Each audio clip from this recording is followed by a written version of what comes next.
Welcome to Light Warrior Radio, where our mission is to empower sensitive souls to harness their superpowers and shine their light, so together we can co-create heaven on earth. I'm your host, Dr. 𝗟𝗡𝗟𝗣, author of the #1 best-selling book, Sensitivity is Your Superpower, and founder of the Academy of Light Medicine and the 𝗟𝗘𝗡𝗟𝗡 Healing Method. Thank you for joining me. Is solitude better for healing and awakening? We often think about the monk in a cave meditating and getting spiritual awakenings or having mystical experiences. Some of us sensitive souls actually long for that. And then we realize, boy, it's really uncomfortable in here because it's like rock and there's no mattress or pillow or anything like that. Many of us sensitive souls like really, really soft things. So I laugh, but here's the thing.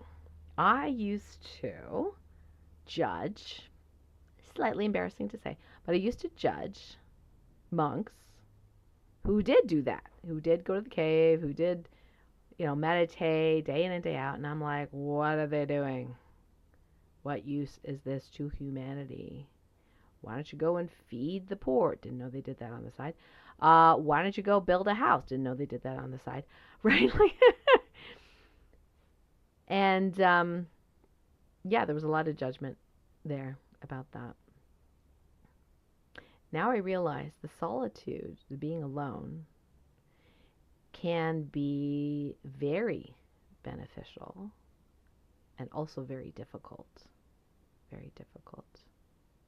Because energetically, we are surrounded by other people, their thoughts, their feelings, their morphic fields, right? We have television, we have scrolling on social media, we have all sorts of things. And a lot of sensitive souls do need alone time to clear their energy field from other people's stuff. And if you're a fan of human design, you may know that some of us have what we call open centers. So yeah, there's other people's stuff in that open center. Sometimes that's a good thing.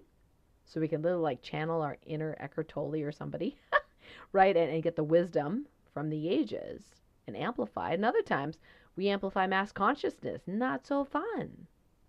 So we need that alone time to clear what isn't ours to have in our field. Sometimes it is supposed to be there so we can heal it for the greater good, right? But a lot of times we don't need to have all that extraneous energy in our field. We get the information we need and then we're done, right? Clear it, clear it, clear it. And so that solitude can be really, really beneficial. The funny thing is, think about a jail, a prison. What do they do to prisoners who act up and to an extent, right? They put them in solitary confinement. Why do you think that is? Now, I know some of the sensitive souls listening to this podcast are like, that sounds great. I would prefer that over being in the middle of 200 rowdy inmates, right? If I had to be in a prison, that's what I'm thinking. I'm like, solitary, please, and thank you. But why is that the worst punishment ever for the average convict? It's because they are left with their thoughts. And that is really hard because they're so used to having the noise of other people, TV, a fight, something else to do that they don't get, or they don't have a practice of going within. They don't go within for their answers. They don't go within to make peace with what is not peaceful within from their past. And that could be multiple lives. That could be past lives too.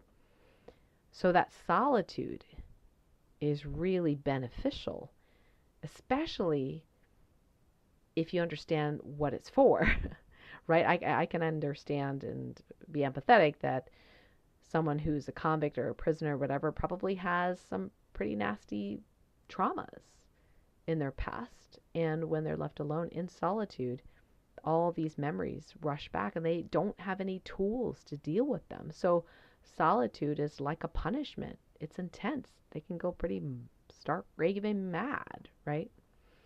But for those of us that go, oh, wow, I get to be outside of other people's energy fields. I get to be in my own energy field and being quiet without all the noise, the rap music, the, whatever. We're like, oh, this is great. Now, it'd be better if it was in nature instead of a padded cell. But solitude definitely has a beneficial place. So think about it. If you're a mom with little kids, when do you get solitude? When they're asleep. And then perhaps when your partner's asleep, because your partner's not asking you questions and, doing all that stuff, you get to be with your own thoughts. And a lot of moms, especially single moms, will stay up late or get up super early because they need that peace. They need that peace to gather their thoughts, to think through things. Now let's look at the other side about the monk in the cave. Now remember, I said that I was quite, let's just say, judgmental about the usefulness of a monk meditating in a cave, or a bunch of monks meditating in an ashram or whatever it is. Now I realize what they are doing is setting a positive morphic field that can affect the world in a positive way. In studies in the past, they've shown that violence has decreased significantly when people were meditating in that particular city. And it's pretty impressive, those results. So yeah, I take back my former judgments around the usefulness of monks meditating in an ashram or a cave. However, there was a time that when we are alone, we think we have it, we think we've got it, we think we're conscious, right? Now it's time to pressure test it. So we go back into society and see how we do. Now, for the monks, it might be to interact with the people of the town and deal with whatever they're dealing with, right? All the jealousies and the money stuff and the judgments and whatever it is they need to deal with. Their old stuff might come up and they get to resolve it. For sensitive souls who like being alone, on the one hand, many sensitive souls say, oh, I'd love to have a life partner. That'd be really nice. But they're having such a great time doing whatever they want, whenever they want, in whatever lifestyle they want, that they're actually on some level pushing that ideal partner away because they're afraid of having to compromise their lifestyle and their alone time, having this other being. But here the thing is that this other being that you're interacting with, consciousness grows faster when there's two or more people and you're interacting. Yeah, even the monks have to deal with each other, right? So in relationship, we actually get pressure tested to see how conscious are we, right? How still are we? How non-reactive are we when we are dealing with somebody that's yelling at us, right? Or dealing with, a parent who's unhappy with us or think we should be doing X when we're doing Y and, all these things. So I think that it is good to have the solitude, and it's also good to not have that solitude, a balance between the two. And sometimes it's never going to be balanced, but, it is because you get pressure tested when you are not in solitude. And you get to see where you're at. And that's the wonderful thing about life.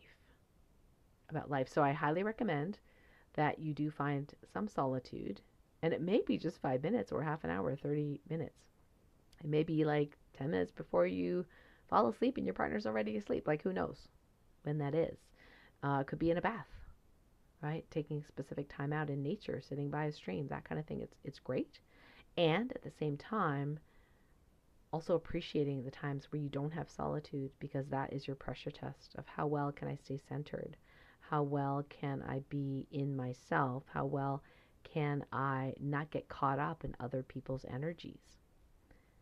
The stillness through observing internal movement process that I created, kind of like stillness on the fly, that is one way to stay centered while you are amongst all these other extraneous energies. And if you don't have that stillness on the fly, that freebie meditation, you can, tag me on the light medicine community in the community, and we'll make sure that you get a copy of that. It's really quite transformational when we can balance these things. So, is solitude better for healing and awakening? Not better. It's helpful, but also pressure testing is helpful too. Until next time, much love. We'll see you then.